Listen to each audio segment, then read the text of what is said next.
Fala pessoal, vamos para mais um vídeo aí pro canal. Hoje, sábado, dia 27 de junho, vamos falar dos principais índices mundiais, né? Aí vamos para a apresentação. Me chamo Mikael, tenho 7 anos de experiência no mercado.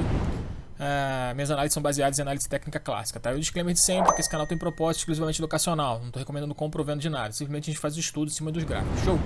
Então, diante disso, vamos direto para os gráficos. Vamos tentar fazer um vídeo mais rapidinho aí possível, tá? Essa semana o SP500 conseguiu perder nosso canal, né, de alta que a gente tinha traçado há algumas semanas. Preocupante, né? Semana passada ele ainda fez uma reação bem em cima do limite inferior desse canal de baixa, em cima da média de 200, mas lateralizou pelo resto da semana. Essa semana abriu e só queda, né? Infelizmente perdeu o limite inferior do canal, perdeu as duas médias, tanto a 9 quanto a 21, e está em cima da média 9. Caso segunda-feira ele perca essa mínima de sexta-feira, ou se você for mais reservado, perca 2.960, que é a mínima dessa recuperação que o SP500 fez na semana passada, é caixão, hein? É caixão, tá? Eu vou até botar os ganeses aqui no cantinho para você ver aí o problema aí que a gente vai enfrentar. Porque além disso tudo que a gente está falando, ele vai fazer um pivôzinho de baixa no diário, tá? Complicadíssimo essa situação aí para o SP500, tá? Vamos ver aqui no gráfico semanal. O gráfico semanal, né, até semana passada estava bem interessante, né, o gráfico. Ele fez uma reação bem em cima da média de 9, né, bem no limite inferior do canal, podendo sim vir buscar lá a região superior do canal. Mas enfim, essa semana, né, não conseguiu romper nem a máxima da semana passada e veio encostar agora na média do semanal, tá? Então tem que tomar cuidado, porque perdendo essa média de 9 no semanal, a média de 21 ainda está descendente. Então ainda é um problema aí pro SP500, beleza? Tomar cuidado aí, tá, gente? Não tá muito fácil não, tá? Principalmente para o SP500. O SP500 dando essa rateada aí, pode sim puxar todos os outros índices mundiais, tá bom? A gente sabe que o SP500, a maioria todos os outros índices, tirando o Xangai, tá? É um ETF do SP500, tá? Essa é a verdade. Então vamos ficar de olho, né, pelo menos no curto prazo, óbvio. Ficar de olho aí porque não tá bonito não, tá? O que a gente conseguiu fazer, o que a gente conseguiu traçar aí é isso, não tem o que falar, não tem o que a gente vê, tá? Não pode perder de jeito nenhum. A gente tá aqui, não pode perder essa região de jeito algum, tá? Perdendo essa região, pivôzinho de baixo, tá? Você pode até querer traçar aí Fibo, alguma coisa do tipo. Vamos ver um Fibozinho aqui. Bom, primeira região aí de Fibo seria 2.800, tá? 2.800, primeira região de realização aí, caso venha a cumprir esse pivôzinho de baixa, tá beleza? Então, toma cuidado. O recado tá dado. Vamos para as bolsas, para a bolsa inglesa, tá? A bolsa inglesa, tanto a inglesa quanto os outros dos outros países da Europa, eles fecham um pouco antes que a SP500 e um pouco antes também que a nossa, obviamente, né? Então, esse candle aqui está um pouco atrasado. Sempre segunda-feira ele vai fazer o ajuste do SP em cima da queda do SP500. Ou seja, como o SP500 caiu depois das 2 horas da tarde, esses índices europeus eles vão tender a cair, inicialmente cair para fazer o ajuste, tá? Com o SP500 que continuou aberto enquanto o índice europeu estava fechado, beleza?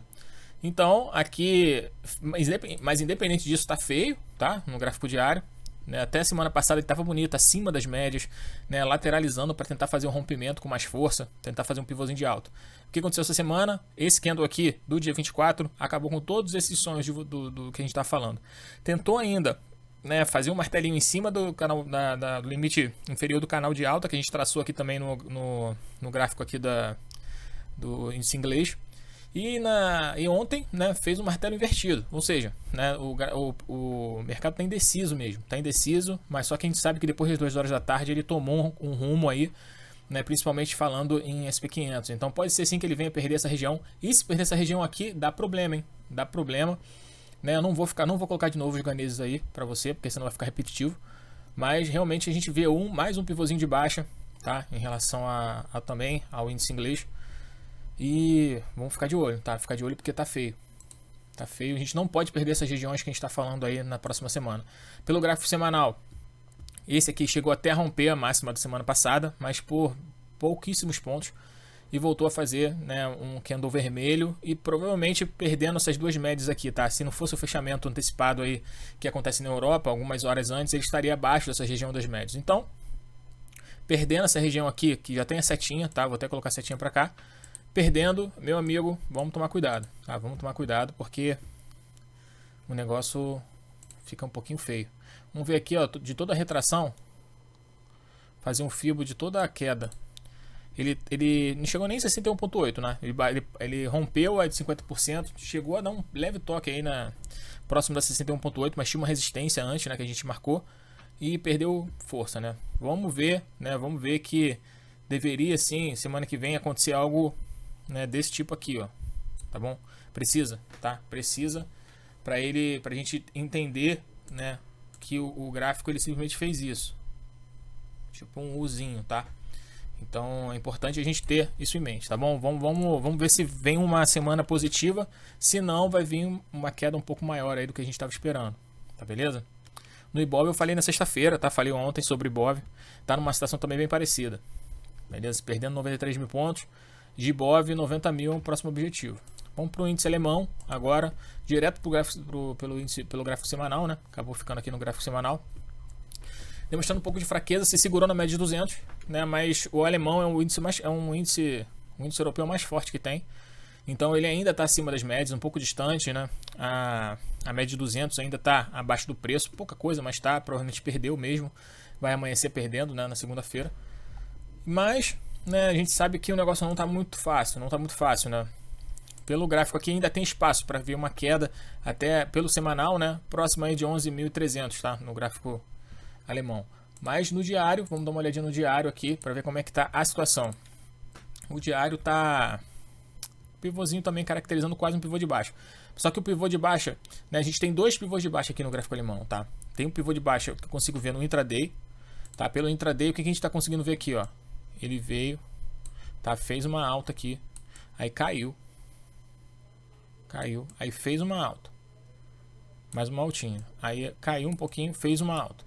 Ou seja, tá? Esse foi o movimento intraday do gráfico alemão, essa linha amarela que eu estou desenhando. Errei, né, filhão? Poxa, gente, vocês me desculpem aqui, ó. Depois ele abriu em gap de alta, né, e veio a realizar. Ele tá assim, tá? Então, o que a gente consegue ver? Se o índice alemão perder essa região, já é um primeiro pivô de alta pelo Intra 60. A gente consegue visualizar isso até aqui mesmo no gráfico diário, tá? E tem essa outra região aqui do gráfico alemão que é uma região forte. Então, se vier perder também essa região, aí sim a gente tem um pivô maior aqui de baixa já pelo diário, certo? É visível talvez até pelo gráfico semanal, tá bom? Vou até voltar aqui para o gráfico semanal para ver se a gente consegue visualizar esse pivôzão de baixa, né?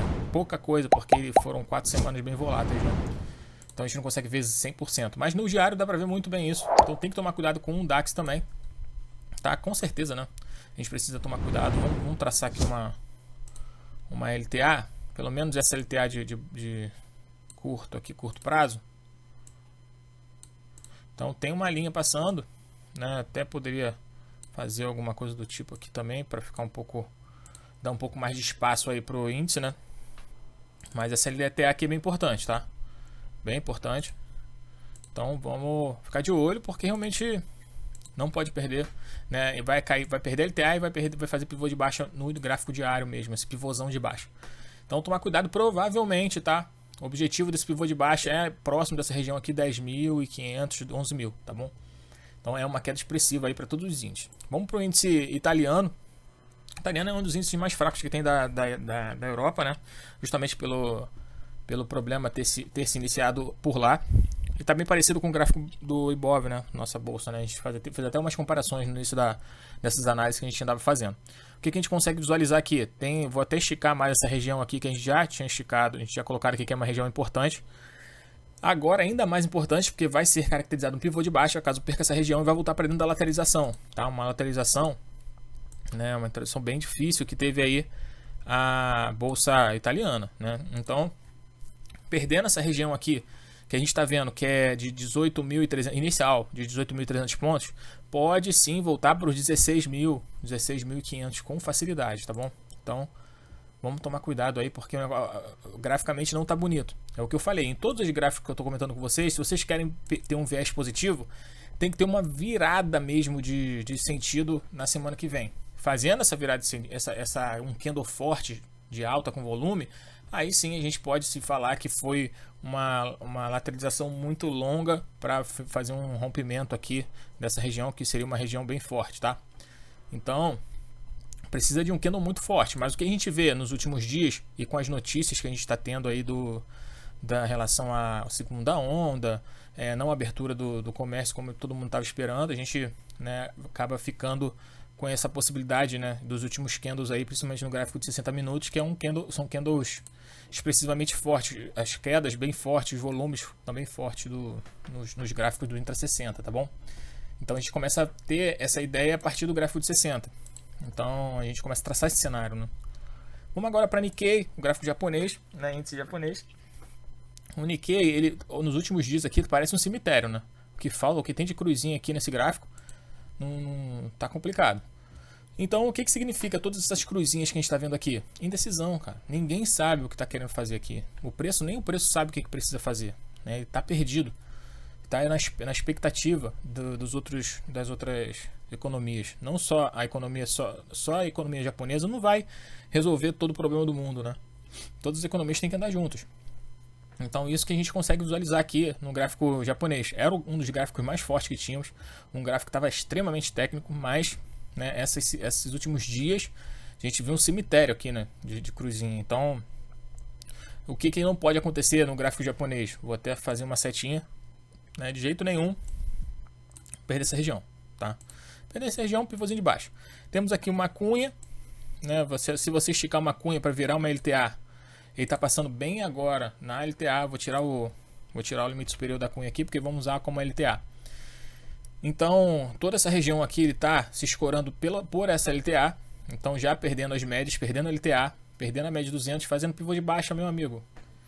No Nikkei, o negócio vai ficar meio sério, hein? Aí sim pode buscar os 20 mil pontos novamente aí, que foi o movimento de um rompimento bem importante que teve no Nikkei, tá?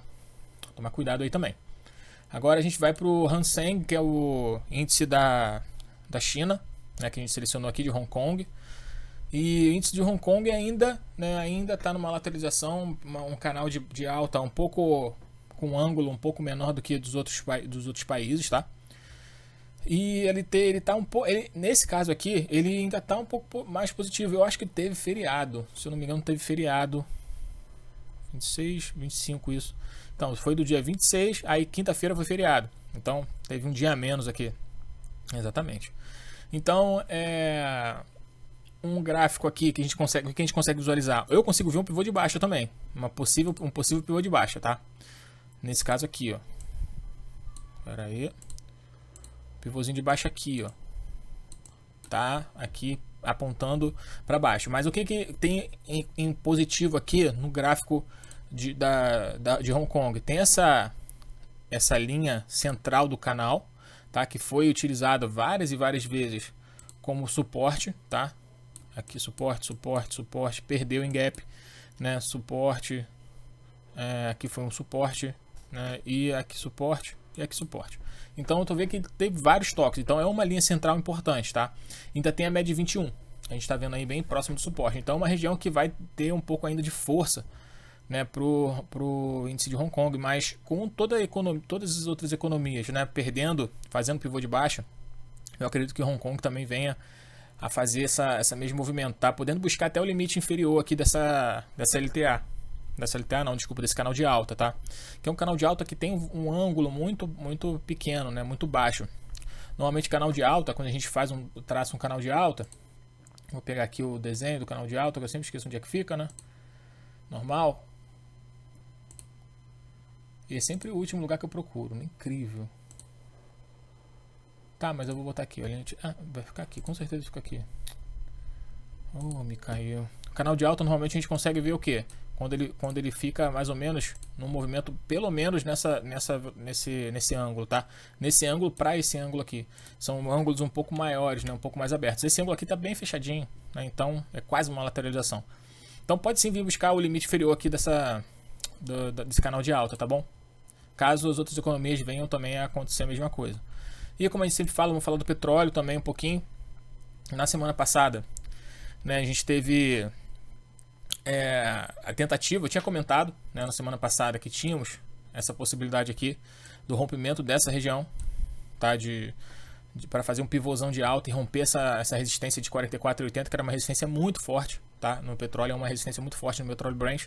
Mas o que aconteceu? Não fez isso, né? Ele tentou, né, na segunda-feira, se não me engano, numa terça-feira, ele tentou fazer o rompimento, mas aí, meu amigo, no dia seguinte já veio essa queda expressiva, tá? De acordo com o tamanho dos candlezinhos verdes que a gente está vendo aqui de alta, para um candle desse, praticamente engolfando os últimos quatro dias de alta do petróleo, é um candle importante, tá? E nos 2 dias seguintes a reação foi pífia, né? Chegou a fazer um movimento de alta, mas perdeu. Esse candle aqui é o de abertura já de hoje, tá? Mas é um candle que você pode ignorar, tá? É um candle do dia 29, tá? Então, quer dizer, nem existe ainda. Então, é importante até esse penúltimo candle aqui. Então, esse candle aqui ele tentou uma reação, mas, né, voltou para o preço de abertura, perdendo essa região aqui. Vamos colocar.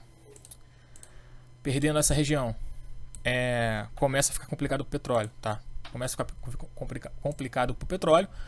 E perdendo essa região aqui, um pouco mais complicado, porque aí realmente é um pivô de baixa, tá? Um pivôzaço de baixa, um topo duplo quase, tá? Se você ver alguma divergência de algum indicador, você acaba achando. E é um topo duplo, então complicado, né? Complicado. Uma região importante que poderia segurar, mas acho que está muito em cima, $35. Mas eu não acho que segure, porque está muito próximo desse rompimento desse pivô, tá? Desse fundo. Então, se vier com muita força, ele rompe isso aqui também. E sentiu aí os 44,80, né? 44,80 você pode ver no longo prazo que é uma região que teve muitos toques mesmo. Então, seria assim um rompimento sensacional. E se rompesse esses 44,80 era $50, tá? Em cima da média aí de 200. Mas infelizmente não aconteceu, né? Vamos ver se ele não lateraliza pelo menos para fazer um rompimento, porque se o petróleo demonstrar fraqueza também, aí é um prato cheio que precisava para a realização dos outros índices aí do que a gente estudou, tá bom? Então é isso, gente, né? Fizemos essa análise rápida aí para vocês ficarem por dentro dos índices internacionais, que não está cheirando muito bem, assim como não está cheirando o Ibov. Então cautela na próxima semana, tá? A gente volta na segunda-feira com fechamento de mercado e vamos torcer para ser um dia positivo, tá? Porque se for um dia negativo, pode ser o começo de uma sangria aí até pelo menos 90 mil pontos, para tentar se segurar nos 90 mil pontos, tá bom? Forte abraço aí para vocês, gente. Até amanhã. Até amanhã não, até segunda. Tchau, tchau.